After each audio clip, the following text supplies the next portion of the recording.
Hey, everybody, welcome. Welcome. Here I am trying to tech my own show and got too many click-ins going on. All right. ah, so good to have you here. So excited to have you with me today. Oh, yeah, I see Zoom's doing its thing. There have been lots of folks have had some Zoom issues recently with one of the Zoom upgrades, makes the screen kind of do some wiggy things. Whew, people are falling in. Maybe I should have just let that song continue to play. It's one of my favorite ones. I have fun with it. So great to see you here. Welcome to the Inner Game Success Call today. It's great to have you. Hello. Good to see you all.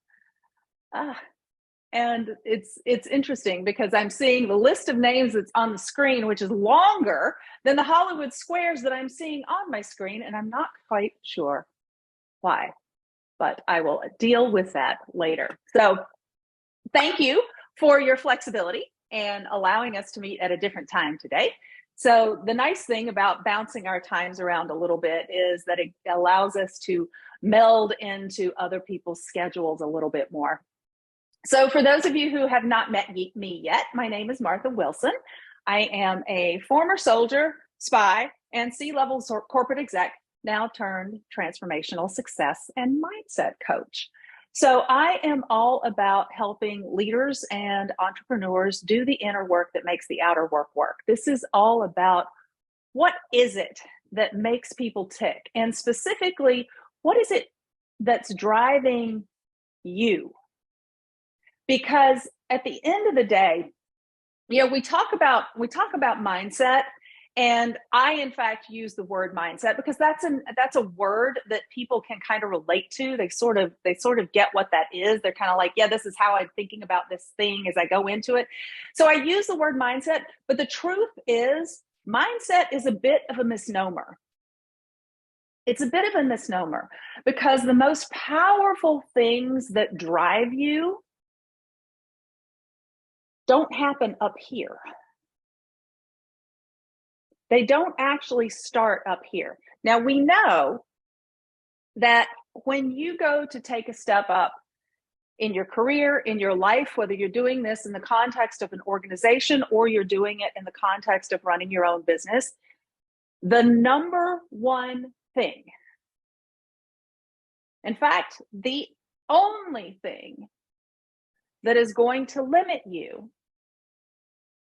all happens right here. But the mistake that we make, the mistake that people make is thinking that the quote unquote limiting beliefs start in your head. The problem with that is because we think the limiting belief starts in our head, if we're lucky enough to actually hear that thing running, then we start telling ourselves, oh, I shouldn't think that, tell a different story. How do I break that belief? But the problem is the quote unquote limiting belief itself didn't actually start here. It started here in your body as a physical, visceral sensation. When you think about a baby comes into the world, you got this. When you come into the world as a newborn baby, you are nothing more than this amazing little sensation machine. At that point, you have no filters. You also have no defenses. You're completely helpless. You're completely vulnerable. And your entire life as this itty bitty is nothing more than sensation management. Interpreting the world that you have landed on through your sensations. That's all you have. And at that point, mostly what you're concerned with is, can I get myself fed? And how comfortable am I? Am I wet? Am I cold? And the only thing that you have to resort to get that need met at that point is usually a cry. Your experiences, then as we continue to grow, we start to give meaning to these sensations. And then we grow into mature adults and we go out into the world, but the sensations remain. And as an adult, as that physical sensation starts to rise up, then our brain gives meaning to it.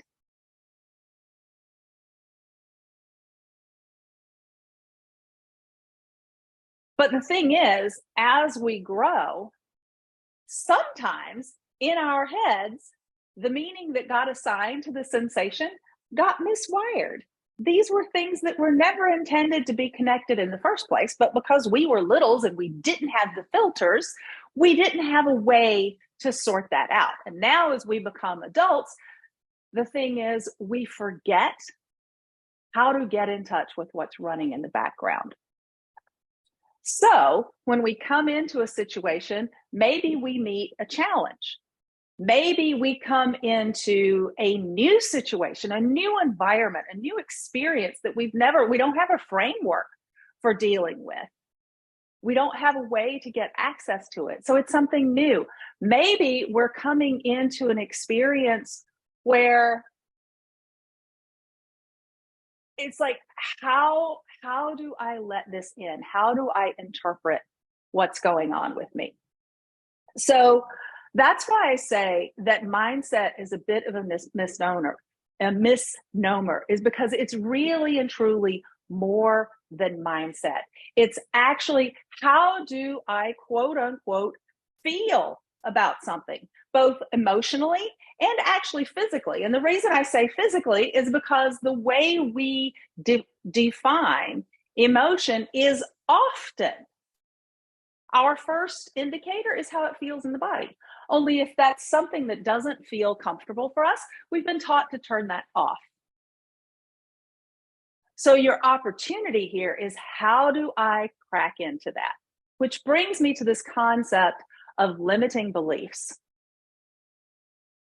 How many of you have ever encountered something that you would probably consider to be a limiting belief? You're going into something and you're thinking, I don't know if I can do this, or this can't work this way. There's only one way this can be done. Yeah.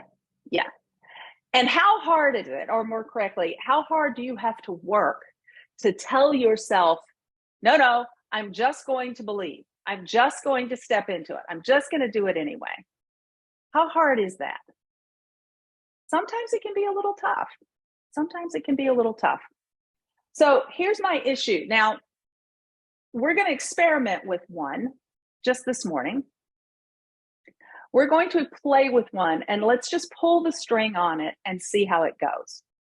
So I want you to bring to mind a goal that you might be working on right now, something that you're aiming for. Just bring it to mind for yourself. Could be any kind of goal. Oh, and by the way, learning to relax, allowing yourself to relax constitutes a goal, because for some people, that's an entirely unfamiliar experience. So I want you to bring to mind your goal, that thing you're going for right now. And I want you to ask yourself, how true is this statement on a scale of 0 to 10? 0, not true at all. 10, absolutely positively true. How true is the statement? It's going to be really hard. It's going to be really hard. And drop it into the chat for me. How true is that statement? It's going to be really hard.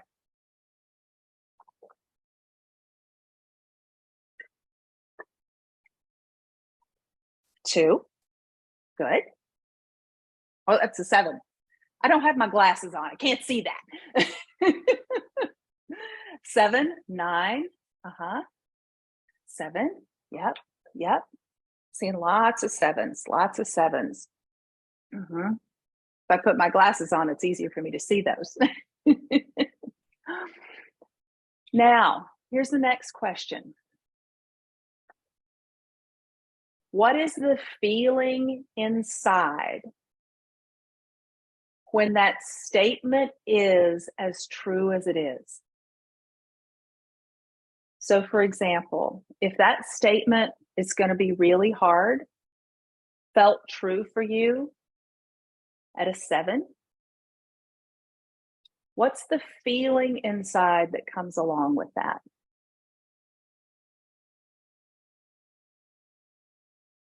Marnie's a 1 and she's getting a relief. I want to talk about that in a minute, Marnie. Great.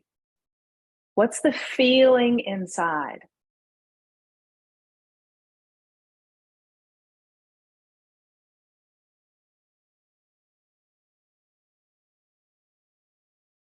It might be resignation. Yeah, it's going to be really hard. It might be, there's doubt and fear. It even might be something like you might feel a galvanizing in it. Might be really hard. It's going to be hard at a 7, but I'm going to go for it. What is the feeling inside? Trina says helplessness. What I want you to get at here, what I want you to look at is, regardless of where you are on the scale, what is the feeling?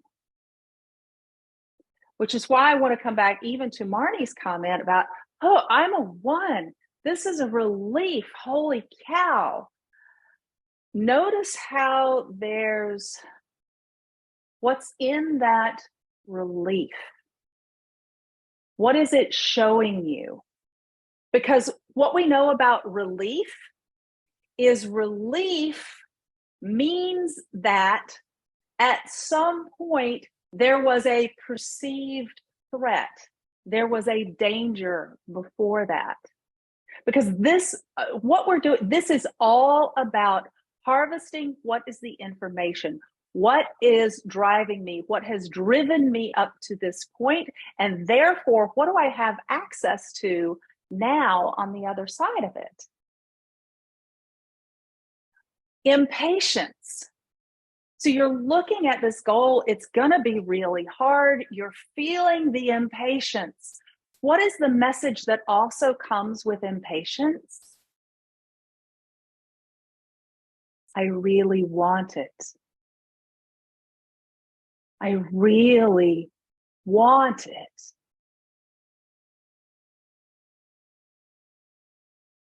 I have a mentor who uses the phrase, the bigger the front, the bigger the back. And this is so apropos here. This is what we're looking for. This is why I say that behind every limiting belief you've ever had that is quote unquote holding you back is an incredibly powerful strength. There is an opportunity for you. And in fact, inside that limiting belief is the greatest strength you have. How do I know? Because it stopped you. It's been winning up until now. It's been winning because you didn't know what it carried. And all this time you were trying to break through it, get over it, make it go away. It's, for one thing, that thing's really, really hard to do because it's hardwired into your system. It's hardwired into your system in some way. It is tied to something important to you, which is why you can't just throw it out. And even if you could, it'd be like throwing out the baby with the bathwater because you would lose all of the energy that comes with it. So notice behind that impatience is that I really, really want this. For Athena, she says the feeling behind it is, I just want it over and done. I want it to go away. So that's your opportunity to take a look and say, what is it within this that I might be avoiding? What is it I don't want to do or feel? Because remember, we all came into this planet as little sensation management machines. And as much as we would like to say, now that we've become adults and we're very thinking, compassionate, understanding, intellectual, knowledgeable, capable adults, and we are. All of that is absolutely true. We are also still sensation management machines. And if there's something that we don't want to feel, if there is something that you don't want to feel, you will rearrange your entire world to avoid feeling that. So that is the little mini training that I just want to give you for context today. Hi, Joyce. Good to see you. Oh, Joyce is not even connected to audio yet, so she can't hear me.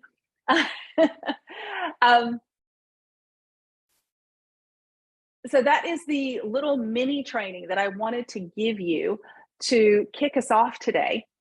And then I want to have a chance to come back to you and open the floor up for questions for laser coaching for just a few minutes. And then I've also got a couple of announcements for you to let you know where we're going in the month of April. So first of all, Esther, I'm reading your mail out loud. Oh, it's good to see you here, Esther. I'm so glad you're here. And it's good to see Marnie, Vesna, and Robert, Jan, Lisa, Gail, Athena, Trina, Marnie, and Joyce is still trying to get connected. Rohi, Esther, great to have you here. And Ken, fantastic, fantastic. So let me turn it over to you guys. What questions do you have? Where are you getting bogged down? Where do you feel like there is an opportunity for you to access a strength inside of yourself that you're actually not touching right now? Drop it into the chat. Or I can ask it a different way. You know, what inner game questions do you have for me today? Let's just do a little bit of laser coaching.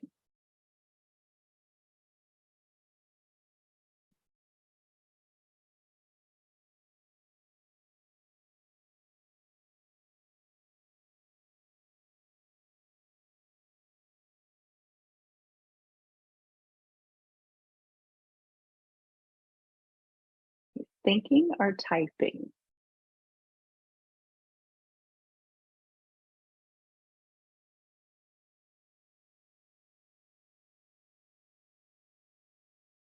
I feel conflict between short-term needs and long-term goals. Ooh, great conversation. Can you tell me a little bit more about that, Lisa? Tell me a little bit more about the conflict between short-term needs and long-term goals. And you should have the ability to unmute yourself. So go ahead and just unmute yourself. And Rohi, I see your question about coming more consistent too. So I'll come to that as well. Yeah, Lisa, tell me more about the conflict. Well, my long-term goal is I want my own freelance writing business. And when I started, I realized that I needed to improve my writing. And I also needed to develop the mindset for that, which I've never run my own business. I've always been an employee. So I realized that would take a little bit longer, but I feel it's doable. But in the meantime, I need to have a reliable income. So I'm looking for work as a paralegal, which is where my skills are. And I've kind of reframed it so that having this income will fuel my long-term goals. But I still feel like I'm going backward. I hate working in law firms. Okay, that's a data point. That's something to note. So there's a couple of different strings I'm going to encourage you to pull here. So the first of those strings is, what is it that you hate about working in law firms? Specifically. Yeah. The bureaucracy. I have actually worked with some really great people, but it's just sometimes especially in larger organizations, the management structure feels oppressive to me. Sure. I get it. So again, there's a couple of pieces here. So the first is, as you pull the string on specifically, what is it that I didn't like about working at this law firm? What is it I didn't like about working at that law firm? The more detail you can get there, the more specific you can get. What that does is that it opens up, because there might be, for example, law firms that are smaller. I'm just making something up based off the few words that you've given me right here. So I encourage you to take this and then play with it a little bit more. What about law firms that focus on this field that you find particularly inspirational, as opposed to that field which just feels nasty and yucky, for example? So that's one piece of it, is as you are in these law firms doing what you need to do at the moment to meet your short-term needs, what are the ways that you can make that juicy for yourself, yummy for yourself? Beginning to say, and then even opening your mind. So, yep, my background is in paralegal. Where else is that background valuable? In what other venues could I offer that background? Let me ask you this. Do you enjoy the paralegal work? Some aspects of it. Okay. So that's another place. What are the aspects of the paralegal work that you like versus the ones that you don't? So you can begin to look for the places that what they want most of you are those things that you like. Yeah. See, this is the thing. We come into the working world, we're working with somebody else. One of the very first, you probably heard me say this before, one of the very first rules of espionage tradecraft is get your target to take money from you, because then you have control over them. And if you think about what happens to us when we step into a workplace, and again, this is true whether you're doing it inside an organization or you're doing it in the context of running your own business. We step into this place and we think they gave me money, so what I want and what I'm good at doesn't matter anymore. It's almost like they bought me. Mm-hmm.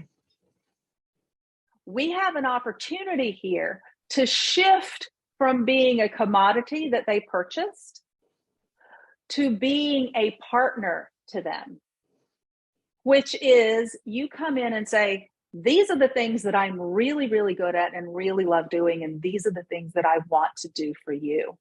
Can you see how even that little shift moves the power dynamic? Yeah.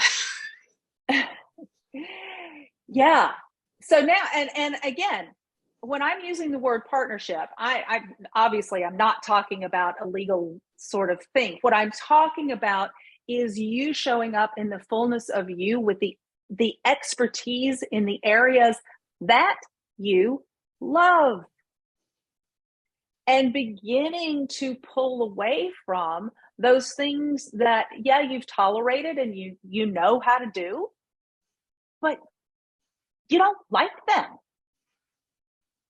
They suck your soul dry. And the more you do that, it actually pulls you down out of your zone of genius. So it's leaning into those parts that you're really, really good at.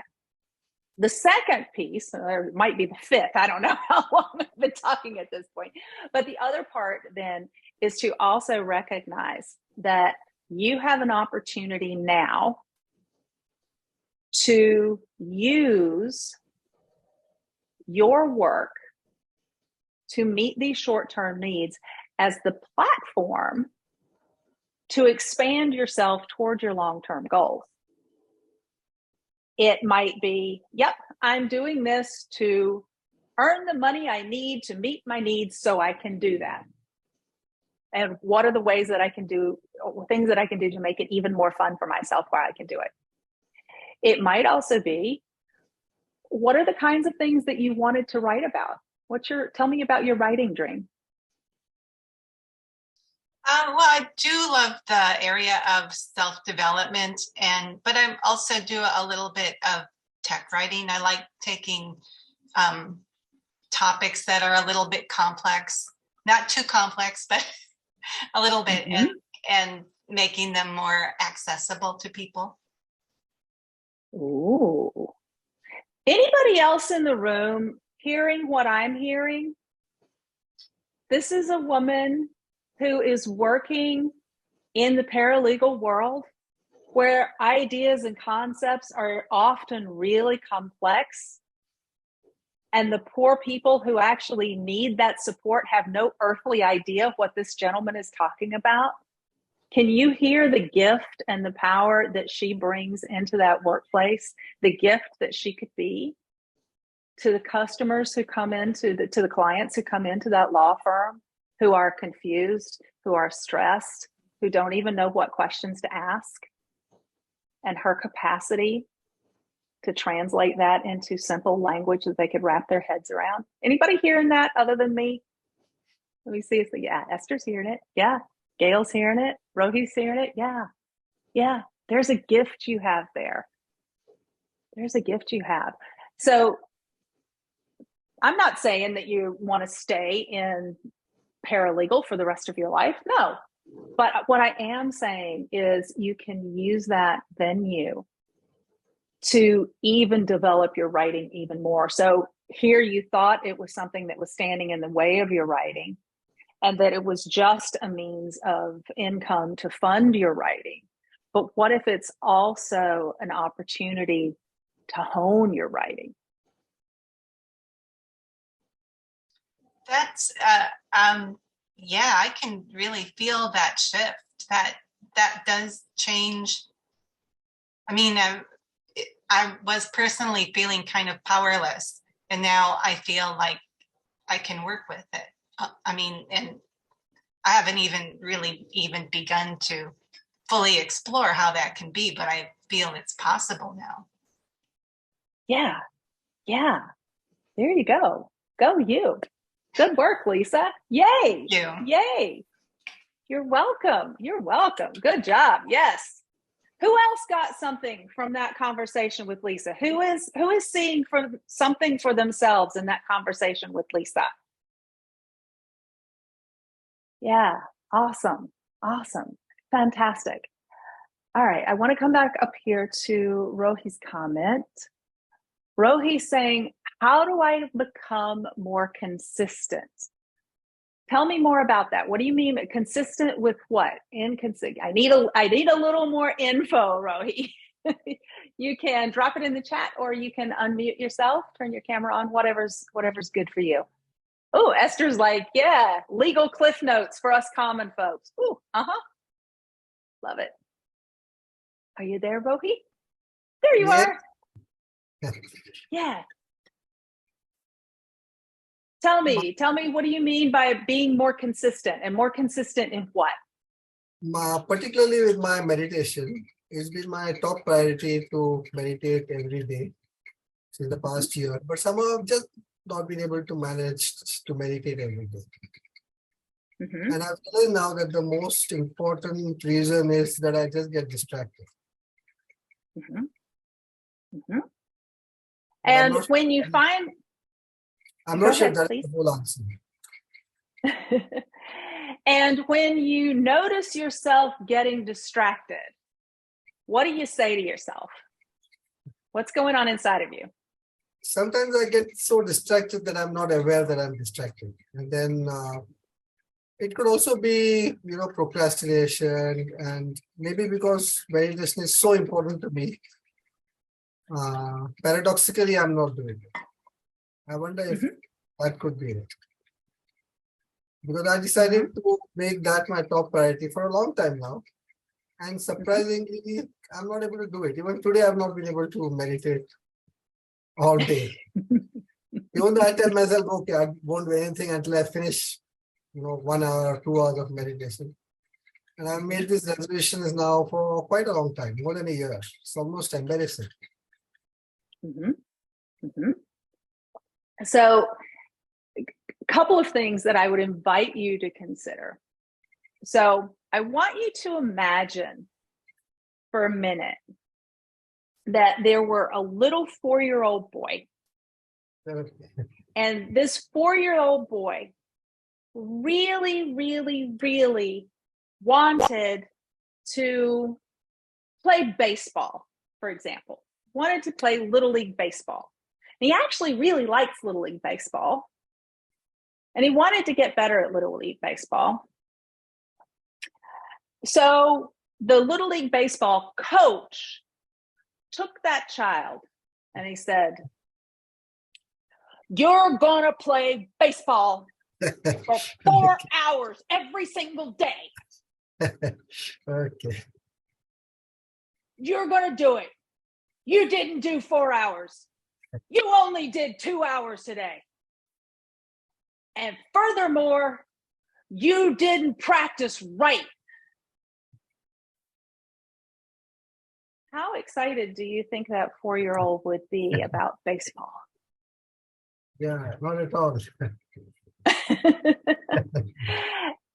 And yet sometimes as adults, for something that we really want, especially something that on the one hand, yes, we do enjoy. And on some level, we know, yeah, it'd be kind of good for me. All of a sudden, we take this yummy, juicy, life-affirming thing that we wanted to do, and we turn it into a stick to beat ourselves with. It's like our inner baseball coach from hell attacks us. And then we wonder, why am I not doing the thing?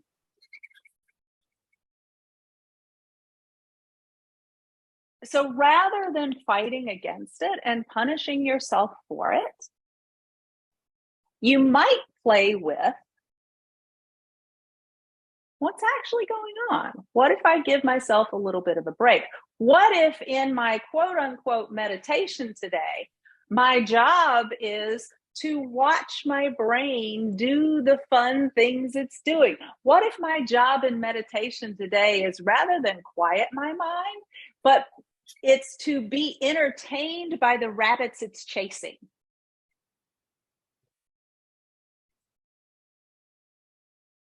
And allow some of that joy, some of that fulfillment to come back into it. Oh. Yeah. Let it be easy. Let it be easy. And quite frankly, that's true for all of us in everything that we're doing. Where do we have the opportunity to let it be easy? We think it has to be so hard, and we pride ourselves on being hard workers. We pride ourselves in being committed. We pride ourselves on going for the next mountain. All those things are good, but at the end of the day, life is supposed to be fulfilling, not just full.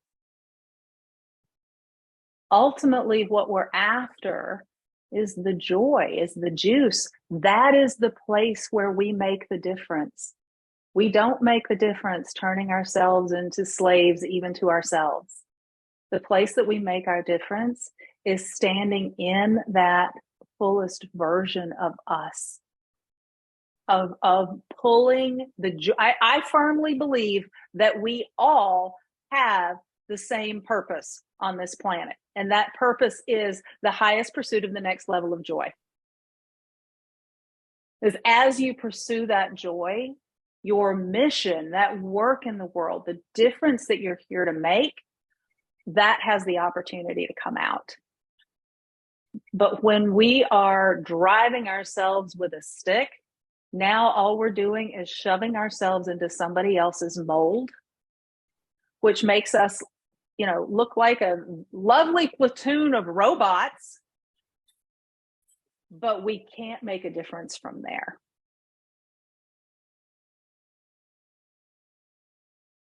Does that?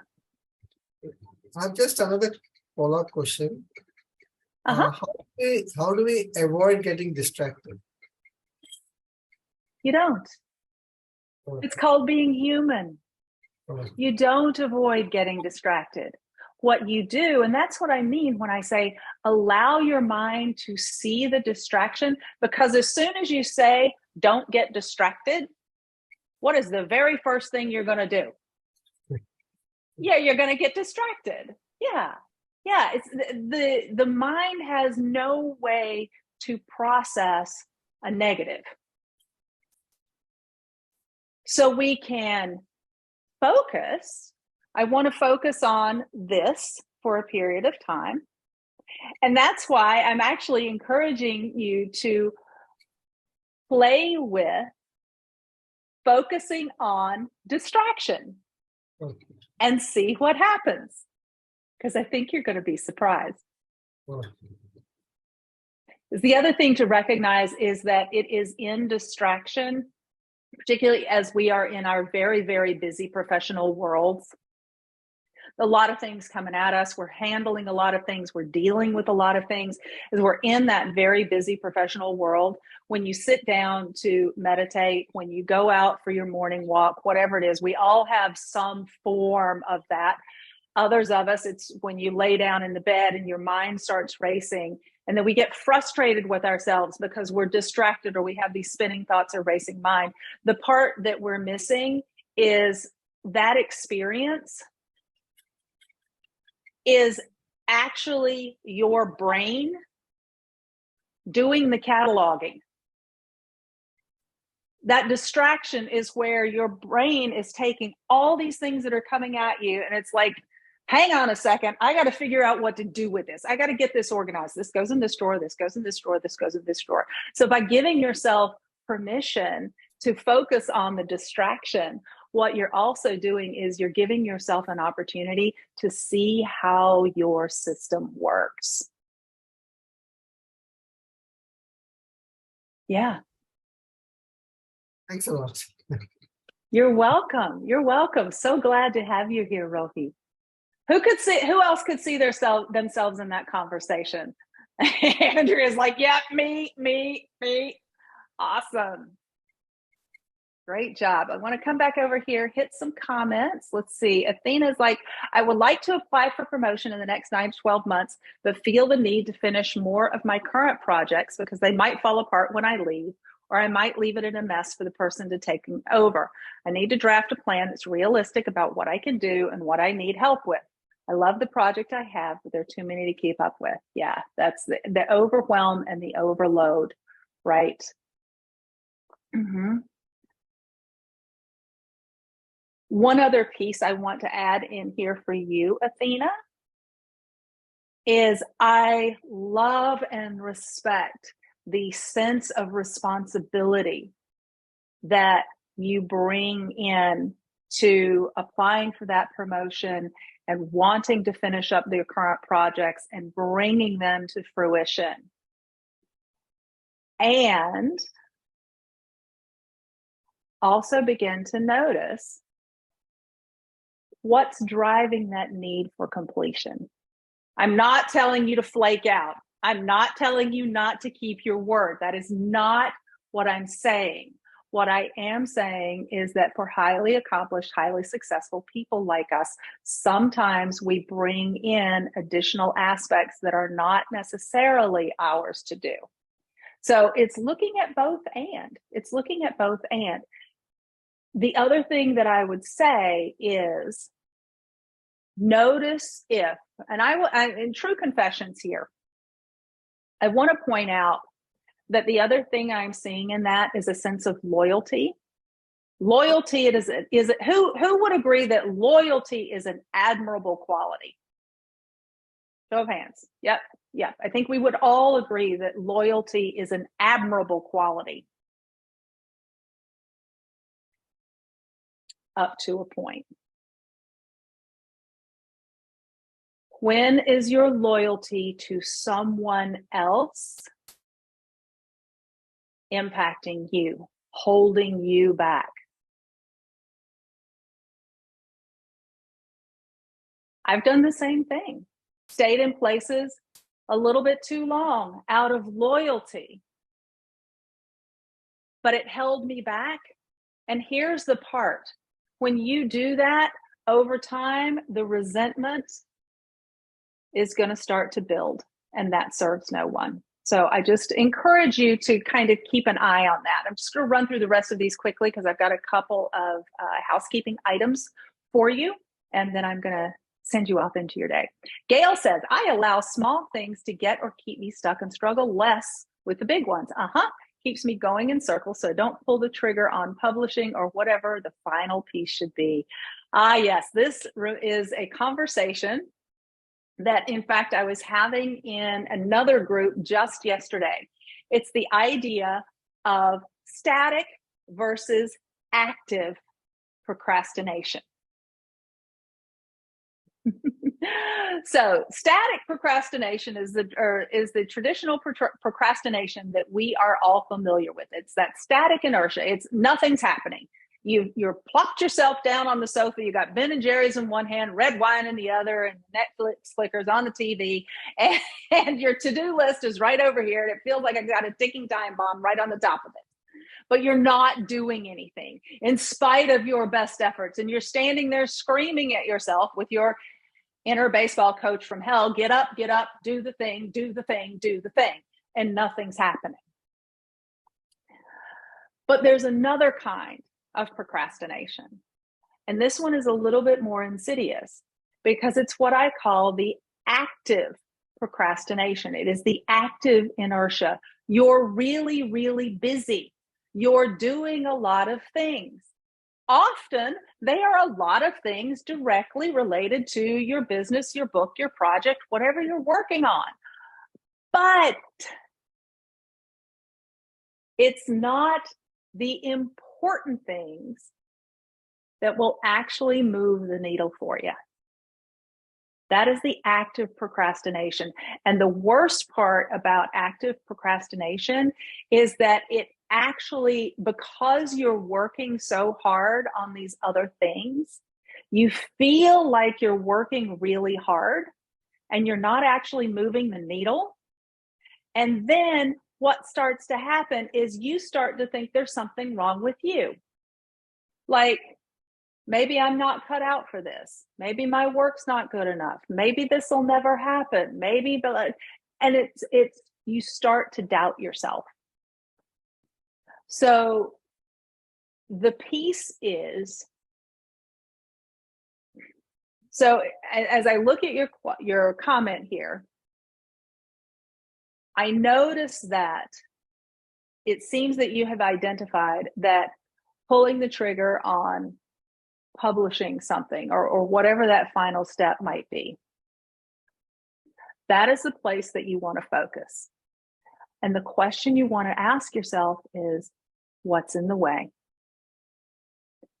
Because if you find yourself hesitating, procrastinating, avoiding that piece, there's a very, very, very good reason for it. That reason is not that you are lazy, undisciplined, not good enough, or whatever else you're telling yourself. There's simply something running in the background. And that something is this. There's something that you don't want to feel.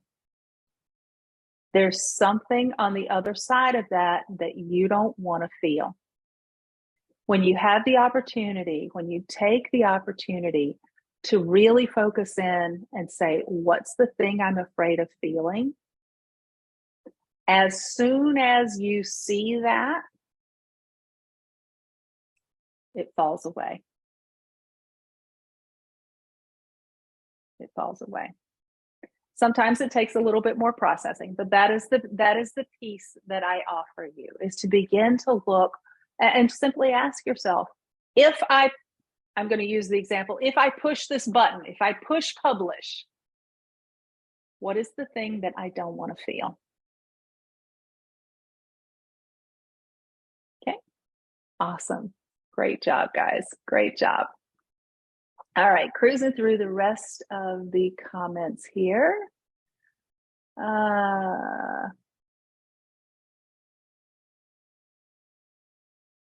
Yeah, okay. Quotes, yep, okay. Yep, awesome. All right, so a couple of things I want to highlight for you, a couple of housekeeping notes for you as we're coming into April. So first of all, we will not be doing an inner game success call in the month of April because my 3-day workshop, Unflappable, the Inner Game Experience, is happening in April. So some of you have been with me for a while. Some of you have even been to Unflappable.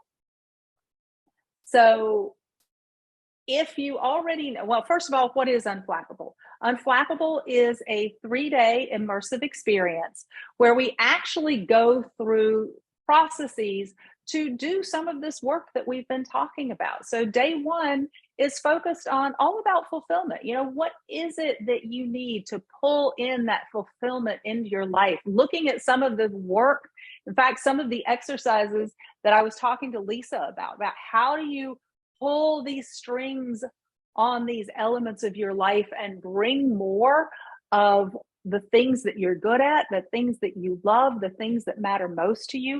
How do you bring more of that into your life? So that's what we're doing on day 1 of Unflappable, regardless of what you're doing for a living or the context that you're doing it in. So that's what day 1 of Unflappable is all about. Day 2 of Unflappable is all about finances. It's all about money. Because at the end of the day, regardless of what you're doing for a living, because of the role that money plays in our lives, we have to bring it into our lives in some fashion. It's the way we keep a roof over our head and 3 squares on the table. And as I mentioned, because of the role that money plays in our society, it touches every element of our lives. Every place in your life that you are feeling restricted, stressed, confined, uncertain, confused, it's going to show up in your money. Every place in your life that you are feeling calm, confident, grounded, solid, in control, it's going to show up in your money. So that's what day 2 of Unflappable is all about. It's about looking at how do you engage with money and what does your relationship with money show you about who you are. You're welcome, Gail. Gail said, you nailed it. My perfectionism doesn't want anyone to think that what I have to offer is not worth what I'm selling it for. Oh my gosh. Maybe not everyone will love it. Mm-hmm. Mm-hmm. Yeah. Yeah. There's a vulnerability in that. And feeling that vulnerability, the actual physical sensation of vulnerability feels scary. It feels scary. Yeah, way to go, Gail. And day 3, and in fact, it is shoring up that core strength to allow you to tolerate the discomfort of vulnerability, to tolerate the discomfort of uncertainty. That's a lot of what we're looking at on day 2 of Unflappable as well. Because how many times have you looked at your money in an effort to create that certainty in your life? So looked at your money to keep you safe. When we can shore up that internal aspect of ourselves, we no longer have to rely on our money to do that, which means our money is free to do what it's supposed to do for us, which is take care of us, grow us, create our future, allow us to expand. The money is supposed to be working for us, not the other way around. So that's what day 2 of Unflappable is all about. And then day 3 of Unflappable is all about freedom and realizing results in the real world in a way that works for you. So that's what we're doing there. Tickets, registration, tuition for the 3-day workshop. It is a 3-day live intensive workshop. And the investment for registration is $297. And you can do that at marthaawilson.com/unflappable. Andrea, thank you. You are always a step ahead of me. I love you for that. You can do that there. Now, for those of you who are like, wow, she went through that really fast and I need to know more. before I'm committing to those 3 days. Oh, in case you wondered, the 3 days are 21 to 23 April. Yeah. If you want to know more and you want to know more about how this works, I am doing a free masterclass. Is it next week? The week after next? Week after next. Free masterclass week after next. It is on a different platform. We're not doing it in this room. So if you want to come learn more about that, I would love to have you there. That free masterclass is called Three Hidden Secrets to Move Any Goal from Impossible to Possible to Probable without procrastination, chaos, or burnout. And to get the reminders and access to that room, you would register at marthaawilson.com/YCDT. Andrea has also dropped that link in the chat for you, so feel free to click that. Both of those are live now. And I look forward to seeing you there at one, both, all of the above. And we will be back with our Inner Game Success Circle monthly calls in May after that. So, I know it's a lot. I know it's kind of confusing. I also know that I violated every single rule of quote unquote marketing by doing what I just did. And you know what? I don't care. I'm like, you guys know what you're here for. Let me just make it easy for you. We don't have time to play games. We're up to something here. We are here to change the world. We don't have time to play games. So thank you all for being here. I love having you. Thank you for the work that you're doing in the world. Thank you for your vulnerability to share your stuck points so we can work to get you to the other side of them. You guys are awesome, and I'll see you soon.